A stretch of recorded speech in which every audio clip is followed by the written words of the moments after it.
Summer 2022 is officially underway, and today I'll be telling you guys about the most anticipated televisions that are going to be coming out this summer, along with my thoughts as to which one I think is going to take the cake. So smack a like on this video because I'm getting to the point right now.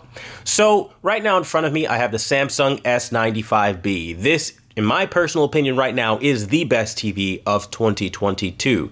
So I think Sony and all the other manufacturers have to try to beat this particular television if they want to come out ahead for the year. Now, Sony is coming out with the A80K in various different sizes within the next couple of weeks here. That's the replacement of the A80J/A90J. I say that because while yes, there is an A90K, it only comes in a 48-inch size, which then makes it more of a replacement of the A9G, or rather the A9S, which is a 48-inch variant, which was a shrunk down A9G. Now, this is a weird thing for me because I feel like they should have given a little bit more in the way of options, but we can only guess that Sony wants to go all in on their quantum dot OLED. Though early reviews have not been promising as far as brightness, I think honestly from everything I've heard, I haven't heard a single reporter be impressed by the brightness level of the Sony A95K. But that doesn't mean we're going to write it off because perhaps the picture quality, even though maybe not as bright as the Samsung S95B, could be just a world of difference in other ways like depth, clarity, and maybe even motion. That is something that I'm going to be testing once I get it in for review once it releases. It's not going to be sponsored, so don't worry. You'll see the honest, unbiased truth here. So if that's something you're interested in, make sure you hit that bell notification for when it releases. Next on the list, we have the Hisense U8H. That's going to be the successor to the U8H, Hisense's most popular television ever created. It is a literal monster, going and slaying top televisions from top manufacturers that have been dominating the global market share for years.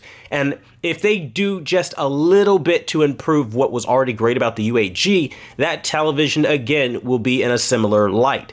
Now, one of my main concerns though is that currently there hasn't been a single manufacturer to really do mini LED justice. And so we've seen a lot of blooming, and it really looked extremely exaggerated in a lot of cases. So that's one of the things that I am super duper concerned about as we start talking about picture quality and what has and hasn't happened across the board. Now, I want to talk about the next budget tier option, and that's going to be coming out of TCL. We can anticipate TCL to do what they've normally done, and that is to produce a 5 series and a 6 series mini LED television that is supposedly going to, I guess, surprise everybody or make everybody happy. Now, my thing here again, it goes back to what I was saying with the Hisense. They really got to work on blooming. And I think TCL, surprisingly, is the closest to figuring out the mini LED technology. Go figure. Now, I kind of want to touch on another issue that we do run into when we talk about Hisense and TCL. There is a big bias towards people feeling like the Chinese manufacturers are maybe not as reliable as some of the other manufacturers.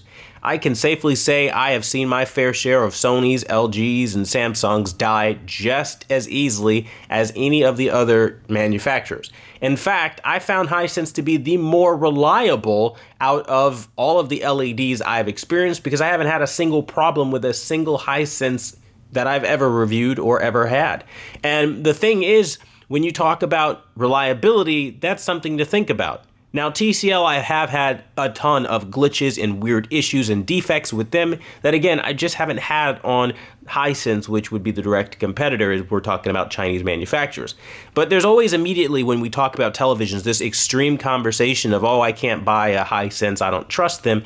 And then in which case, you're limiting yourself to really only the main 3 brands of Sony, Samsung, and LG. And this year, their LED offerings aren't really all that great. Now, as far as summer goes, I mean, those are the big releases that we're waiting on. We're waiting on that quantum dot OLED for Sony, or from Sony. We're waiting on the Hisense line of LED televisions, so the H7H, the H8H, things like that. They're big, heavy hitters. We're waiting for TCL to drop a 5 and 6 series mini LED option, and some people are even waiting for the premium 8 series option. Now that begs the question, well, what about Vizio?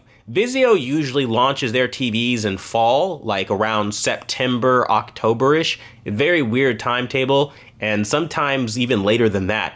And even with that, Vizio hasn't really made any big moves in the market as of late, and I think that that's unfortunate. But Vizio is probably the last brand I would ever recommend to anybody because they have a massive problem with bugginess and glitchiness with their user interface, and the sound quality always has issues with popping and dropping out and things like that. And it almost never gets fixed, like year after year, no matter how many times I review their TVs. So I think that's one of the things to kind of be aware of as we look at the consumer market going forward. And now as far as Hisense goes, I'll be very honest with you. A lot of people are really excited for mini LED from Hisense, but Australia, oddly enough, did get mini LED from Hisense, and the reviews have not been great. A lot of people have been saying that they have intense blooming and it hasn't looked great, but again, this wouldn't be the first time we've heard of regional differences, so I'm not going to write it off just yet because it could come to the States and then be absolutely incredible. So my thing here with all this is we've got a lot on the market right now, but the one that I'm really thinking obviously is going to come out ahead is going to be two TVs out of all of these, and that's likely going to be the Sony A95K. Quite obviously, Quantum Dot OLED is the next innovation in TV technology. I mean, it's right here in front of you. I think it's magnificent, and if you can save up a couple of checks to get one of these things, I highly recommend it. It's changed gaming, movies, almost everything that I could do, and I really love this thing. And outside of that, then that leaves the Hisense U8H. And the only reason I would say that over something like a TCL 5 series, which I was impressed with, or even something like, the 6 series, is because TCL struggles with Black Crush, and over the last couple of years, I've seen no indication that they're going to fix that. Hisense, on the other hand, has been making some awesome strides, so I think they are in the best position out of pretty much everyone that I've seen so far. But only time will tell. I want to hear what you think. Do you think that, Sony's going to deliver, or Hisense is going to deliver, or maybe I got it completely wrong and there's somebody else that you have your hat on? You got a better horse in this race? I'd love to hear it down below. Thanks as always for watching the #1 brand in honesty, and until the next video, I'll see you guys later.